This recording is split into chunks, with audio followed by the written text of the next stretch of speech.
Yeah. Yeah.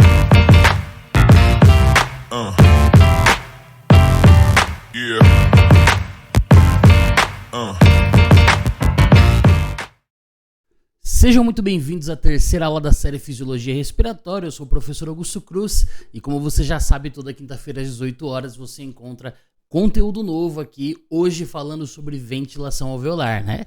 Então é isso. Semana passada nós falamos sobre estrutura das vias aéreas. Na semana retrasada, na primeira aula, nós falamos sobre unidade alvéolo capilar. Já estava até esquecendo já.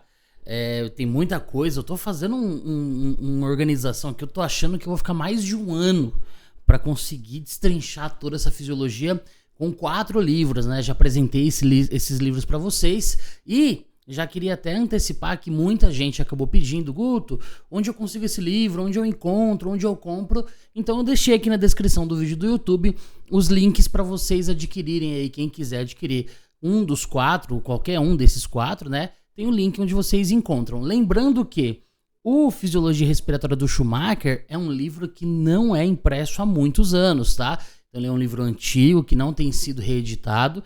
Por isso vocês encontram somente em sebos, tá? Por isso o link que vocês vão encontrar aí é o link da estante virtual.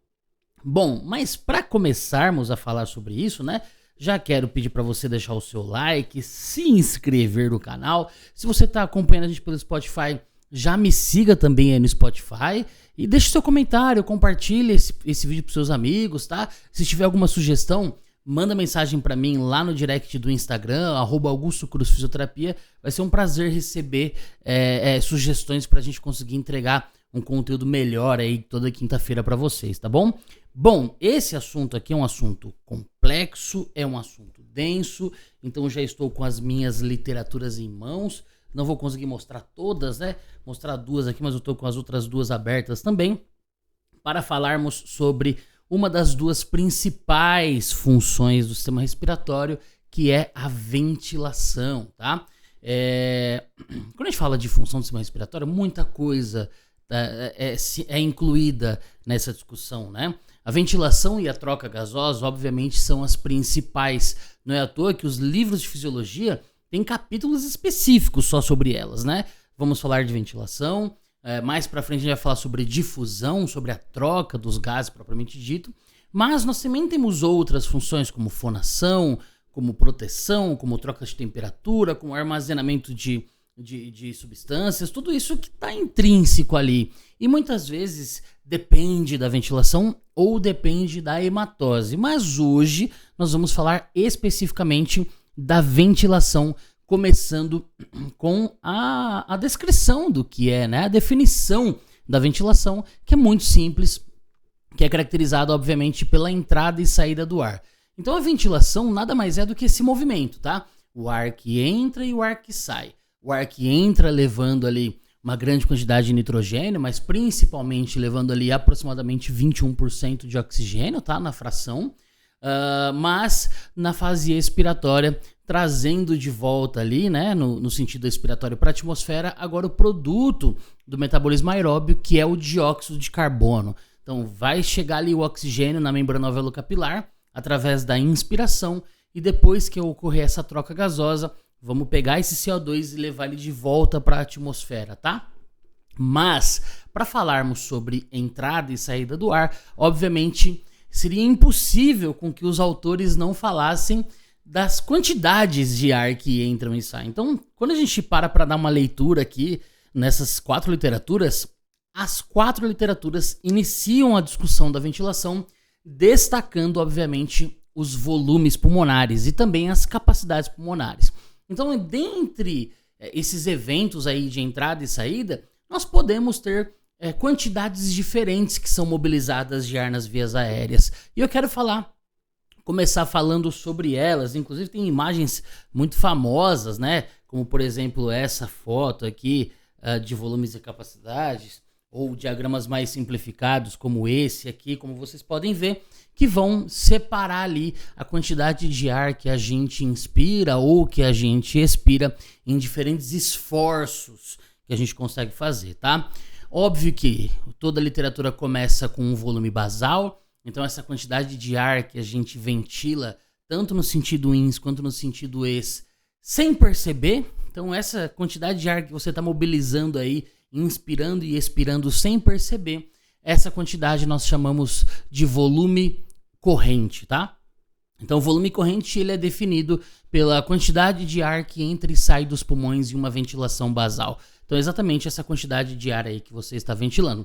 Que os autores, eles trazem uma característica padronizada, baseado num perfil muito específico de população. E aí eles trazem ali a predição dos 500 ml, mas os autores também já indicam que esses 500 ml eles são característicos especificamente de um perfil populacional, que é o sexo masculino com peso corporal predito de 70 quilos, tá? Isso não significa que todo mundo que ventila tem um volume corrente de 500 ml. Não, os próprios autores descrevem aqui que esses volumes eles sofrem variações, tá? Variações que são dependentes ali do sexo biológico do indivíduo, da altura do indivíduo, tá? Porque isso vai trazer uma predição de um peso corporal predito e também da idade, sabendo que no recém-nascido nós temos uma capacidade pulmonar muito diferente do que nós temos na fase adulta, muito diferente ainda do que nós temos na terceira idade. Então esses volumes eles vão flutuando com o passar do tempo, tá? E conforme a mudança característica pulmonar. E quando a gente for falar sobre mecânica, a gente vai entender bastante sobre isso. Inclusive lá pra frente, né, mais próximo do final desse projeto, teremos um capítulo de discussão aqui sobre o envelhecimento pulmonar, né? Então isso tudo, quando esse quebra-cabeça se fechar, a gente vai conseguir entender essas particularidades de acordo com cada população. Então, gente, detalhes importantes, tá? A quantidade de ar que entra e sai do pulmão numa ventilação basal, ela varia. Sexo biológico, altura, idade do indivíduo. Até na ventilação mecânica, né? Quando a gente faz o cálculo do volume corrente predito, nós vamos buscar ali entender qual que é o peso corporal predito para aquele paciente. A gente leva em consideração sexo biológico e altura. Então isso mesmo já prova que essas variáveis elas são muito relevantes quando o assunto é a capacidade que o pulmão tem de tolerar a entrada do ar, tá? E Guto, mas e a idade? A idade também, tá? Nós temos diferentes recomendações em diferentes fases da vida, mas na terceira idade eu ainda desconheço recomendações específicas para cálculo volumétrico. Se existe, peço até que você comente aí, Guto, saiu um estudo e tal, manda aí, eu vou fazer questão de ler. Inclusive, quando a gente for falar sobre envelhecimento, já quero introduzir esse estudo se ele existir, tá? Então o comentário tá aí justamente para vocês contribuírem e participarem com a gente também. Bom, não é porque você mobilizou esse volume corrente que não cabe mais ar no seu pulmão. Então uma coisa legal, né, que a gente aprende na fisiologia e que muitas vezes a gente já percebia, mas entender de fato o que aumenta muito a nossa percepção, até para saber utilizar isso ao nosso favor, né? Que é o volume de reserva inspiratório. Quando você puxa o ar normalmente, num esforço basal, involuntário, né, na maioria das vezes, o ar entra confortavelmente e ainda assim você consegue, mediante um esforço agora voluntário, insuflar mais o pulmão, né? Então, só um exemplo rápido aqui eu quero que você faça junto comigo, né? Puxa o ar normal. Puxou, não puxe muito, tá? Puxa só o suficiente para gerar o seu conforto. Só que depois de puxar o ar, sem soltar, puxa mais. Puxa até não ter como entrar mais ar. Então vou fazer aqui, ó.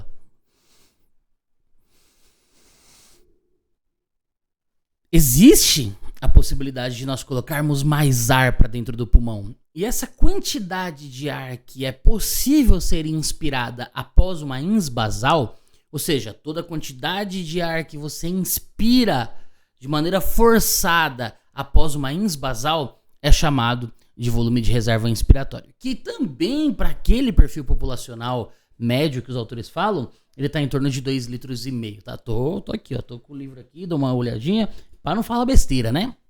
Gente, é muita informação que tem nessa aula aqui. Então, inclusive, vou fragmentar essa aula de ventilação em alguns vídeos, tá? Talvez 2 ou 3 vídeos para a gente conseguir confortavelmente discorrer sobre os assuntos de uma maneira de fácil compreensão e sem precisar correr também, né? Bom, então voltando, já falamos sobre volume corrente, já falamos sobre volume de reserva inspiratória. Então a gente já falou aqui sobre, após uma expiração basal, vocês perceberam que eu consigo dar 2 degraus inspiratórios, né? O degrau basal, confortável ali, o suficiente para gerar um conforto. Inclusive esse basal, que é o volume corrente, ele pode variar, tá? Ele pode variar. E o fato de nós termos um volume de reserva ins, isso ainda possibilita mais essa variação do volume corrente. Então, durante a prática da atividade física, quando você tem um aumento da demanda ventilatória, esse volume corrente ele aumenta, tá? Então, a atividade muscular respiratória, ela vai ser responsável por esse aumento, que pode chegar até 5 vezes. Mas se a gente parar para pensar que o volume de reserva ins ele é 5 vezes maior do que o volume corrente, eu consigo chegar nesse esforço inspiratório máximo, elevando meu volume corrente até 5 vezes. Mas aí vamos pensar, obviamente, que nós estamos falando de um esforço inspiratório de muita intensidade, obviamente, que vai trazer ali a observação de um desconforto respiratório importante. Mas sim, quando você está subindo uma escada, quando você está praticando uma atividade física, quando você está correndo atrás do busão, tudo que você faz ali que aumenta a demanda ventilatória, até eu que estou falando aqui agora, né? Isso aumenta a demanda ventilatória, isso consequentemente vai fazer com que eu tenha um aumento do volume corrente. E aí eu vou ocupar esse espaço ali do volume de reserva ins. Mas quando a gente for falar sobre capacidades ainda hoje, a gente vai entender de onde vem aí essas combinações que permitem o consumo. Beleza, entendemos para cima, né, no sentido inspiratório, agora vamos entender no sentido expiratório, né?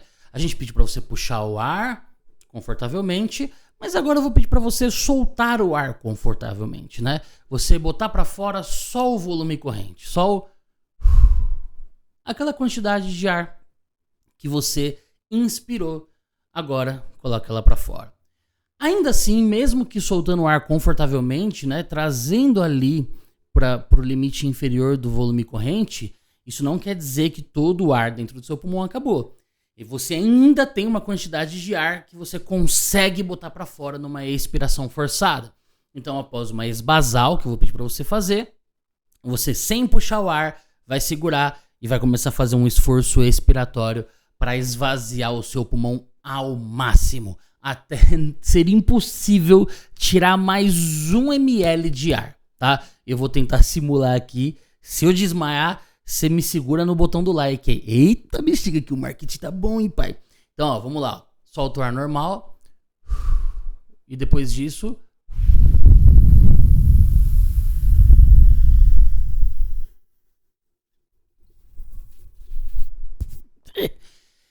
Eita, bexiga.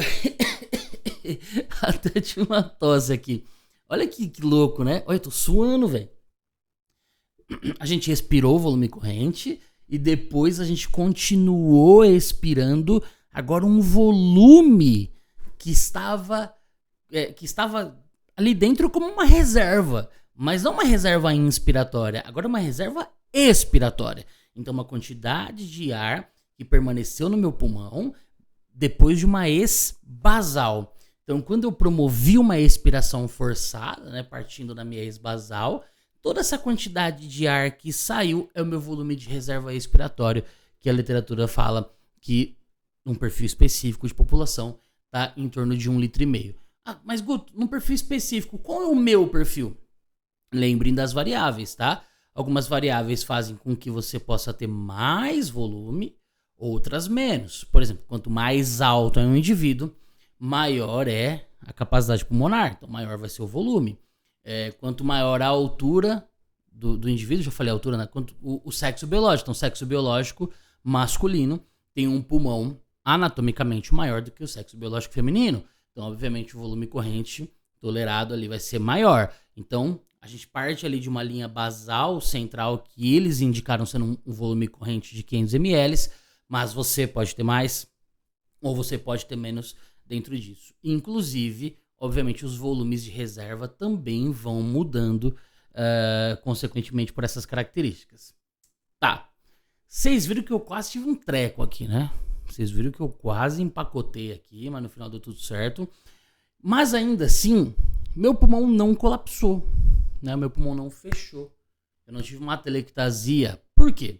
Porque mesmo após tendo feito a mais intensa das expirações, botando para fora todo o ar possível de ser exalado, ainda assim uma quantidade de ar ficou lá dentro do meu pulmão.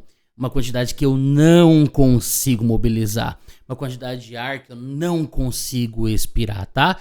E essa quantidade de ar nós chamamos de volume residual, que é definido pela quantidade de ar que permanece no pulmão após uma máxima. Que foi exatamente o que vocês viram que eu fiz aqui, né? Fiz uma expiração máxima e aí, ainda assim, eu tinha aproximadamente 1,5 litro de ar dentro do meu pulmão, tá? E esse, então, é meu volume residual. Olha que louco, né?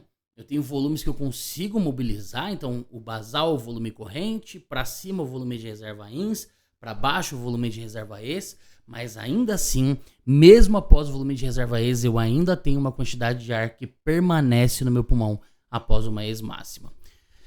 Ah, Guto, é 1.500 para todo mundo? Não, volto àquela mesma explicação anterior, mas vale lembrar que algumas doenças, a própria literatura fala, pode afetar esses volumes, tá? Então, doenças onde eu acabo tendo um aumento da minha capacidade inspiratória, um aumento da minha capacidade pulmonar total, né, na verdade, como o enfisema pulmonar, eu vou ter um aumento desses volumes proporcionalmente. Então, vou ter um aumento do volume residual, um aumento do volume de reserva ex, um aumento do volume corrente, muitas vezes, tá? Então, tudo vai subir para isso. E o contrário, quando eu tenho uma diminuição da minha capacidade pulmonar total, obviamente eu tenho uma redução de tudo isso, inclusive desse volume residual, tá? Então esse volume residual aí que a literatura sugere em torno de 1.500 ml, ele é para um perfil populacional em condições normais, tá? Se eu tiver um pulmão mais restritivo, uma fibrose pulmonar ou uma síndrome do desconforto respiratório agudo, algo que vá diminuir ali a capacidade que meu pulmão tem de se expandir, obviamente esses volumes também vão cair. E a chance que esse pulmão tem de fechar aumenta, porque um dos mecanismos ali que mantém o pulmão aberto é esse volume, né? Essas capacidades que permanecem no pulmão. Beleza. Antes da gente pular para as capacidades, né? É interessante que existem formas da gente quantificar isso. Antigamente, foi até uma das imagens de um trechinho aqui que eu tinha mostrado para vocês. Vou mostrar de novo rapidamente aqui, tá? Não quero me estender muito, mas vocês já viram essa imagem aqui, que mostra uma pessoa com uma peça na boca, né, que é ligada a uma mangueira e vai dentro de um cilindro com água, né? E esse cilindro, ele tá ligado em polias. E essas polias estão ligadas em uma caneta.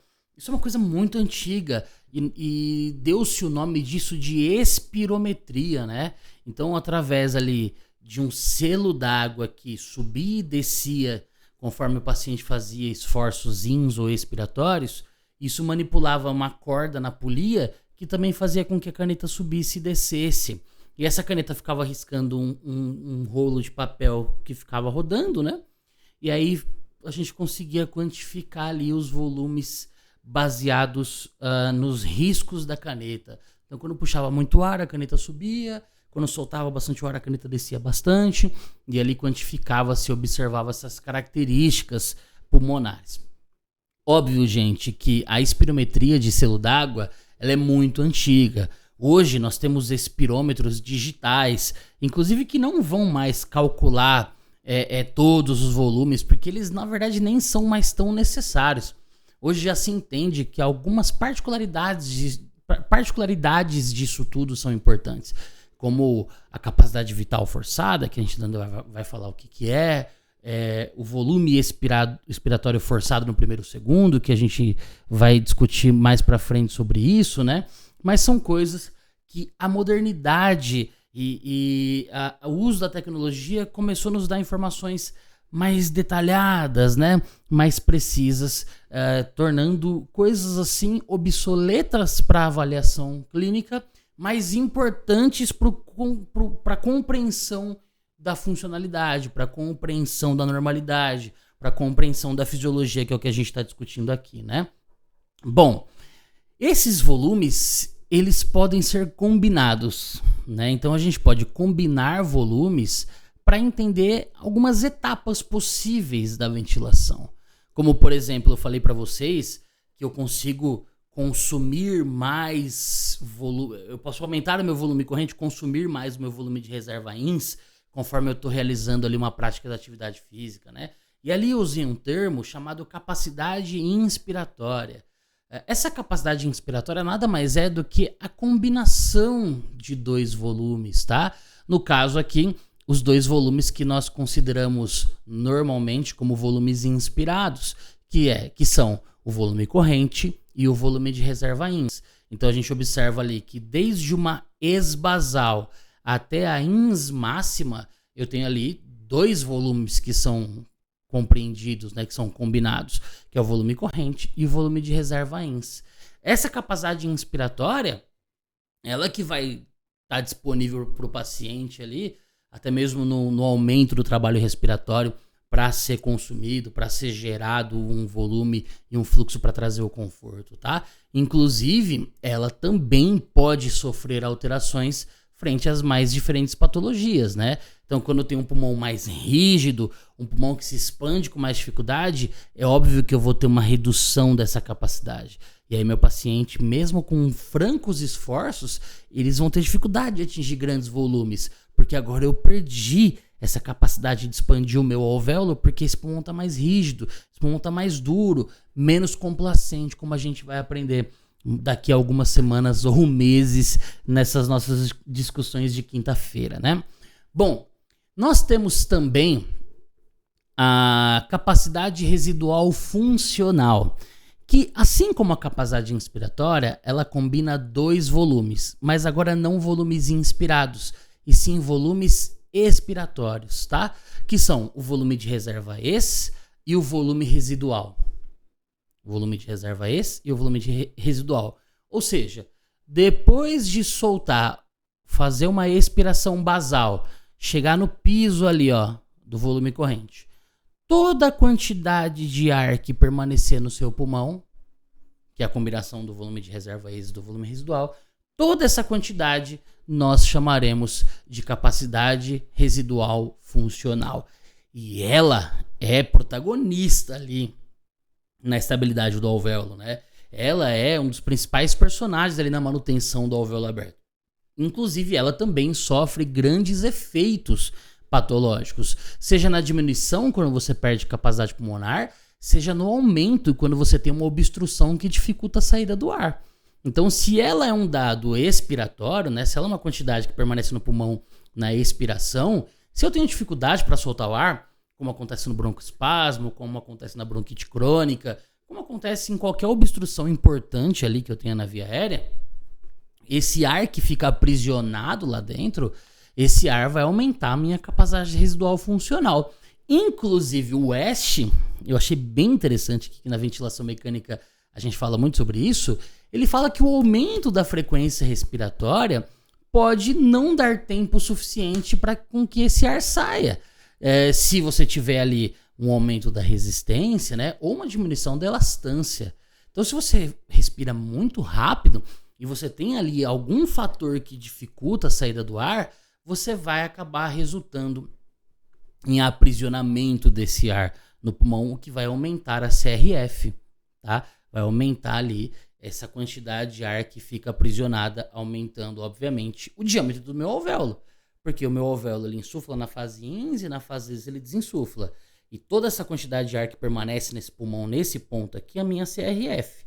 Se por algum motivo eu desinsuflei menos, eu botei menos ar para fora, esse alvéolo vai ficar mais estendido. Esse pulmão vai ficar mais distendido, né? Falar alvéolo, talvez você imagine que todos fiquem. Não, não são todos, tá? Cada região pulmonar tem uma característica, inclusive no final desse capítulo aqui, capítulo 2 do West, eles falam, introduzem rapidamente ali as diferenças regionais. Mas calma, a gente vai falar bastante sobre isso em semanas adiante, tá?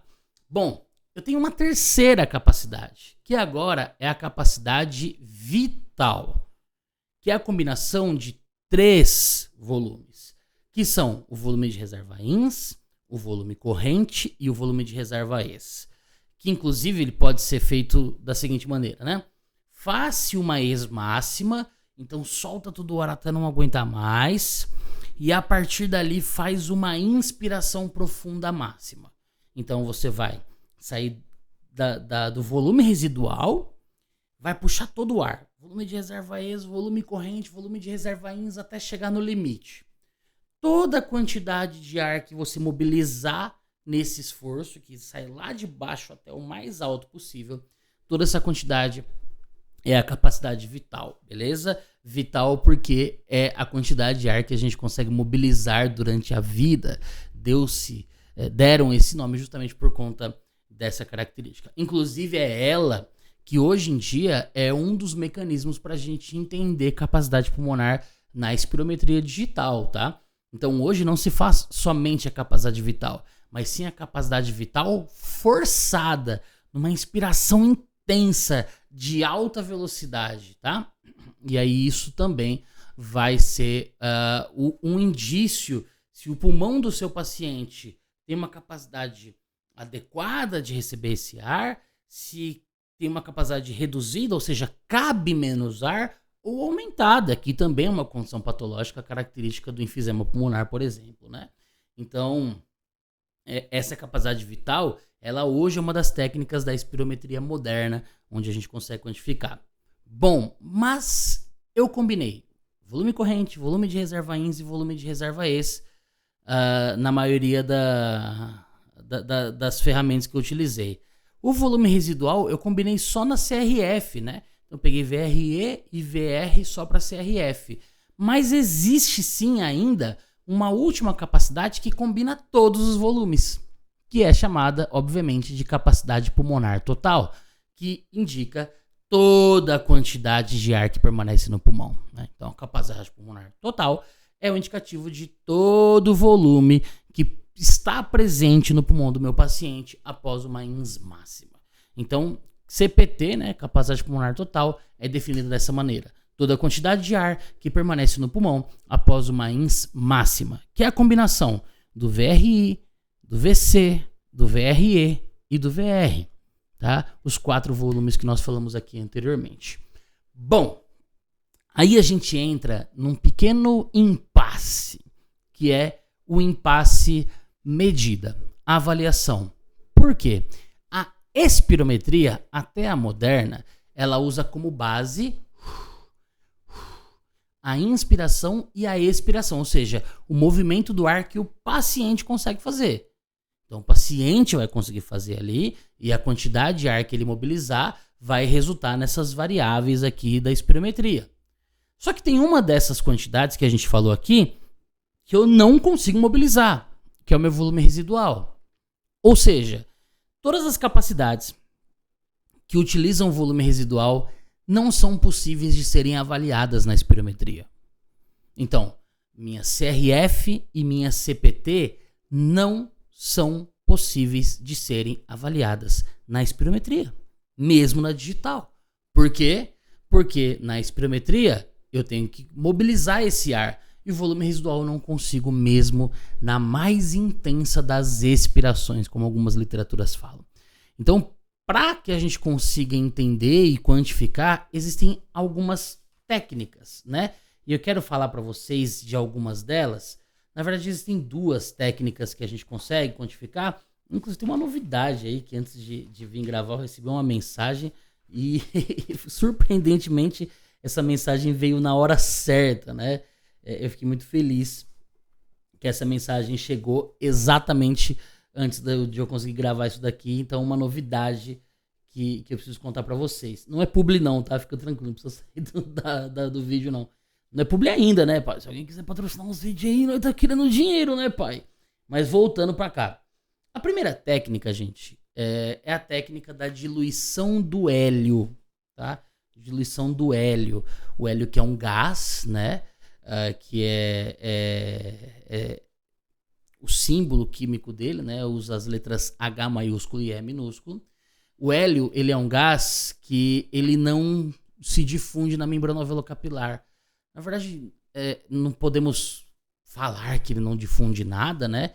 mas ele tem uma difusão bem reduzida em comparação a outros gases. Então, assim, é praticamente zero o coeficiente de difusibilidade dele na membrana alveolo-capilar. Ou seja, todo o gás hélio que a gente colocar ali para dentro do pulmão do nosso paciente, se ele tiver somente no formato hélio, né, ele não vai entrar para o meu sangue. Então a gente consegue utilizar ele, por ele não ser um gás nocivo para o pulmão, a gente consegue utilizar ele como uma forma de encher esse pulmão inteiro e fazer ali e conhecer a quantidade total de volume que eu tenho no meu pulmão. Então é uma medida aí que eu não preciso do esforço do paciente, não preciso mobilizar o ar e eu consigo ainda assim conhecer volumes inalcançáveis na espirometria, né?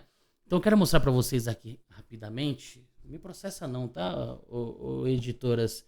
Eu tô tentando ajudar a galerinha, tá? A galerinha vai comprar os livrinhos de vocês nos links que eu vou colocar ali, né? Essa imagem, ela tá no capítulo 3, o Levítico, que é a figura 3.5. Recomendo que vocês tenham esse livro. Esse livro é o mais gostoso de ler de todos os 4. Como funciona? Inicialmente, o paciente vai fazer uma inspiração com uma fração inspirada de 100% de oxigênio. Beleza? Puxou o ar, 100% de oxigênio. Essa inspiração vai ser conectado ali, né, nessa via inspiratória. Então, vai ter um clipe nasal, o paciente vai ser conectado a um bucal. Esse bucal inicialmente vai entregar ali uma fração inspirada pura de oxigênio, mas ele também vai ser ligado a um frasco onde você terá concentração de hélio, tá? Então, uma concentração plena inicialmente de hélio. O lance é o seguinte: eu não posso não entregar oxigênio para o paciente.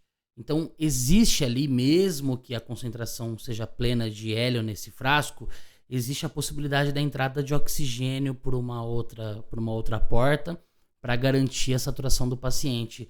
E existe uma membrana que permite o escape do dióxido de carbono, para que a gente consiga tentar ao máximo garantir que o hélio seja o principal gás que está preenchendo a anatomia da viária do meu paciente. A ideia é a seguinte: nessa peça bucal tem um medidor de hélio. E lá dentro do frasco também tem um medidor de hélio. Quando o gás hélio está fechado, vou até encostar aqui, esse livro está fechando, está me deixando agoniado. Quando o gás hélio está fechado e está entrando só o oxigênio, os medidores estão indicando valores diferentes. Então aqui no frasco eu tenho máximo de hélio e aqui na boca eu tenho zero de hélio. Quando eu abro, né, essa vazão do gás hélio para o sistema ali bucal, esse gás hélio começa a preencher o circuito e começa a preencher a anatomia do meu paciente. Só que isso não acontece de imediato. Conforme o paciente vai consumindo aquele volume, ele vai tendo a entrada do gás hélio. Um detalhe: ele inspirou o hélio com oxigênio, né, que vai estar ali numa outra saída, e ele vai exalar ali o dióxido de carbono que vai escapar, mas também vai exalar o hélio. Por quê? Porque o hélio não trocou gás. O hélio não troca gás na membrana. A chegar a um certo ponto que no bucal era 0, né? E aqui era 100. Conforme esse hélio vai se diluindo, no bucal vai subindo e no frasco vai descendo, chegando a um ponto onde ambos se igualam, indicando que agora eu tenho a mesma concentração de gás hélio no pulmão e de gás hélio na máquina. A mesma concentração. Certo? E com isso, eu peço para o paciente fazer uma ex-basal e aprisiono, fecho o bucal. Com isso, eu consigo calcular qual é o volume de gás hélio que eu tenho no frasco.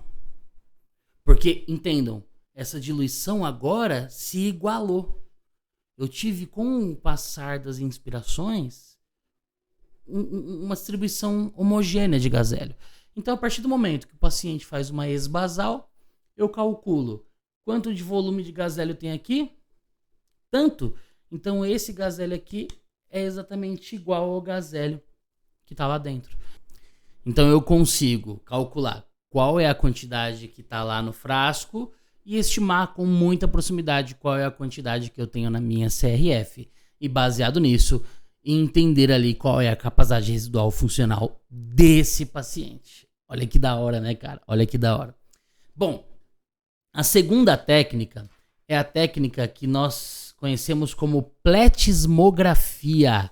A pletismografia de corpo inteiro, que nada mais é do que uma cabine onde o paciente fica fechado, lacrado, selado, tá? Uma cabine fechada hermeticamente, como a literatura fala, né? A cabine, cadê? Aqui, ó. A cabine, deixa eu fechar aqui. Não, fechar o outro lado. Eita, que eu tô confuso. Essa daqui, ó. Essa aqui, tá, gente? Ó. É uma cabine fechada hermeticamente. Como funciona o negócio aqui, ó? Eu tenho ali a cabine lacrada e o paciente vai ficar sentado lá dentro. Eu tenho na parte superior ali um medidor de pressão que vai estar conectado àquela peça bucal que vai estar ligada na boca do paciente. O paciente vai estar com o clipe nasal da mesma forma, vai estar com a boca presa, essa peça bucal para onde ele vai ventilar. Ali eu consigo colocar um fluxo aéreo, tá? Então mesmo que a cabine seja totalmente lacrada, e mesmo que você talvez possa ter claustrofobia, ainda assim a gente consegue mandar um fluxo aéreo super confortável para o paciente através dessa peça bucal. Essa cabine, eu também tenho um outro medidor de pressão. Então eu tenho um medidor de pressão do bucal e agora eu tenho um medidor de pressão da cabine, tá? E eu consigo até variar essa pressão da cabine utilizando uma seringa de 1 litro. Seringa de 1 litro, mano, é um trambolho, tá? É bem grandona, mas eu consigo até manipular essa pressão ali para calibração da pressão da cabine utilizando essa seringa. Mas isso aqui é só um detalhe da calibração da máquina. Como funciona o negócio aqui? Pela lei de Boyle, que nome chique, né? Pela lei de Boyle, sabe-se que a variação de pressão e volume pulmonar é a mesma desde que nós tenhamos a mesma temperatura. Então, em temperaturas constantes, variação de pressão e volume é a mesma, tá? Baseado nessa informação, coloca-se o paciente nessa cabine, coloca o bucal, o paciente está ventilando ali adequadamente. Chega um determinado momento que se fecha essa peça bucal, tá? E aí o paciente, por mais que ele faça o esforço inspiratório, o ar não entra mais. Tá? Então ele está fechado na cabine e a peça bucal lacrada. Nessa hora se pede para o paciente fazer um esforço inspiratório. E na hora que ele faz um esforço inspiratório, o diâmetro pulmonar, o diâmetro da caixa torácica dele aumenta, mas a pressão lá dentro diminui. O volume corporal dele aumenta, o volume lá dentro do pulmão aumenta, tracionando o que está na via aérea, né? Só que a pressão lá dentro cai. Em contrapartida, na cabine, a pressão subiu. Então, como a cabine estava lacrada, fechada, quando o paciente diminuiu a pressão aqui, a pressão extracorporal do paciente sobe e o volume cai, né? Então, olha que interessante. Quando se pede para o paciente fazer esse esforço após uma ex-basal, no mesmo ponto da CRF, né, que a gente tinha visto, nós temos essa variação de pressão-volume dentro e fora. E aí, considerando essas variações de pressão e volume, sendo que o volume externo eu consigo conhecer, baseado nessa lei de Boyle, que considerando que a variação de pressão-volume é equivalente em temperaturas iguais, eu consigo estimar, tá? Tem uma conta que inclusive você encontra na literatura, que a gente consegue estimar qual que é o volume que está presente ali na minha CRF no paciente durante essa técnica, tá? Então são essas duas maneiras mais comuns que se tem, inclusive que inviabilizam a aplicabilidade até no ambiente hospitalar, né? Então isso são centros diagnósticos, os laboratórios de pneumologia que conseguem fazer. Inclusive eu fiz uma vez na feira hospitalar, acho que de 2019, feira de 2019, eu acho, eu fiz uma pletismografia de corpo inteiro. Na época no stand da Vaiera ainda. E foi super, super legal, assim, ter vivenciado isso. Mas qual que era a novidade que eu tinha que contar, né? Gente, eu falei o nome da empresa, mas eu não tenho conflito de interesse não, tá? Foi só um detalhe que eu quis dar aqui pra vocês. Porque às vezes eu falo as coisas aqui e faço propaganda de graça pras pessoas, né? Como eu sou uma pessoa despreparada, né? Pra internet. Com coração bom demais pras pessoas. Mas eu queria trazer uma novidade pra vocês, que eu recebi uma mensagem hoje de um conhecido, que ele falou que ele tá trazendo, né? Ele conquistou um cargo numa empresa, agora que ele foi contratado, e essa empresa ela está importando para o Brasil já com a Anvisa uma pletismografia sem cabine, mano. Pô, eu fiquei assim em choque. E eu fui correndo pesquisar, né? Ele mandou um catálogo lá e tal. Mas existe já hoje pletismografia sem cabine. Então já é possível se estimar ali a CRF do paciente, né? Se estimar a capacidade pulmonar total, sem precisar fechar o paciente numa cápsula, né? Numa cabine hermeticamente selada. O que vai aumentar ali o diagnóstico pulmonar no ambiente hospitalar. Não para o paciente em ventilação mecânica, né? Mas para o paciente que tem ali a possibilidade de prender a boca na peça bucal. Não que talvez no futuro não desenvolva uma tecnologia que possibilita conectar na ventilação mecânica. Eu não duvido de nada, cara. O desenvolvimento tecnológico tá avançando. Mas hoje, no dia que eu ia falar sobre pletismo, me surgiu essa novidade tecnológica que tá vindo aí, tá? Não vou falar o nome, não vou fazer publi, não. Gente, pesquisa aí se você tiver curiosidade. Mas já tá surgindo aí uma tecnologia nova pra gente conseguir fazer essa monitorização através da pletismografia agora sem cabine, tá? Bom, eu falei que talvez eu dividiria o vídeo em 3 partes, e sim, dividirei em 3 partes. Por quê? Já falei um bocado. Nossa, como eu falei, né? E que horas? Meia-noite aqui a hora que eu tô gravando. Eu vou separar aqui pra semana que vem a continuação dessa discussão. Quando a gente for falar de espaço morto anatômico, espaço morto fisiológico, como se calcula espaço morto, o que se espera de espaço morto, ventilação alveolar e concentração alveolar de oxigênio, dióxido de carbono, a gente vai mergulhar um pouco mais na próxima quinta-feira às 18 horas, tá? Então essa aula aqui é talvez um dos momentos onde muita gente, quando tá lendo ali a literatura, dá uma desistida de continuar lendo, porque essas contas, essas explicações, elas são complexas. Muita gente choca na hora que encontra, até porque não são recursos que são usuais no nosso dia a dia no ambiente hospitalar, mas fazem parte do conhecimento. E se você porventura quiser fazer uma pesquisa, um mestrado, doutorado, um pós-doutorado e necessite sobre isso, você vai ter que estudar. Então, como está na literatura, trago eu essas informações aqui para vocês também, tá?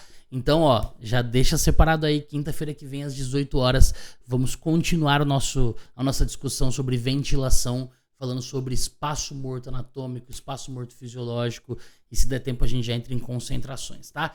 Meu roteiro aqui é seguir a ordem das discussões, tá?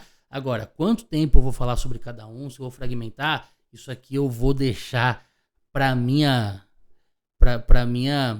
as minhas ideias aqui, que muitas vezes pegam um corpo e se ampliam, mas tudo isso para que aumente a compreensão de vocês, tá bom? Gostou? Curte o vídeo, pô, compartilha, comenta, ativa a notificação, me siga nas redes sociais, tá? Não deixem, gente, de ler os livros, tá? Tenham os livros para consulta, para vocês acompanharem até mais detalhes do que eu tô falando, tá? Os links estão aqui na descrição do vídeo do YouTube. Ter os livros faz a diferença, tá? Eu tenho esses livros aqui e já perdi a conta de quantas vezes eu li cada um deles, e isso tudo é muito importante para o nosso aprendizado e faz toda a diferença na hora de atender o paciente, tá bom? Então, obrigado você que acompanhou mais uma semana aí no YouTube ou no Spotify. Eu te espero quinta-feira que vem, às 18 horas, em mais um episódio do Fisiologia Respiratória. Tchau!